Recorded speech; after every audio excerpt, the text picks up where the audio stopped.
మేడ్చల్ జిల్లా కేసర్లో కాంగ్రెస్ బీఆర్ఎస్ మధ్య రసబస జరిగింది.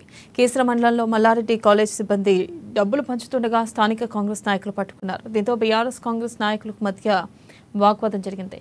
పోలీసులు అడ్డుకుని ఇరు వర్గాలను శాంతింపచేశారు.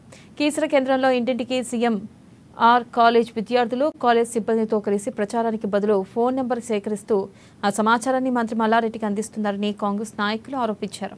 ఇక సీఎంఆర్ కాలేజ్ విద్యార్థులు చదువులను గాలి కొదిలేసి మంత్రి కోసం పనిచేస్తున్నారని, పిల్లల భవిష్యత్తుతో మల్లారెడ్డి ఆడుకుంటున్నారని మండిపడ్డారు. మంత్రి మల్లారెడ్డి బీఆర్ఎస్ నాయకులను కార్యకర్తలను నమ్మకుండా తన కాలేజ్ సిబ్బందిని వాడుకుంటూ గూగుల్ పే, ఫోన్ పే ద్వారా ఓట్లను ప్రభావితం చేస్తున్నారని అన్నారు.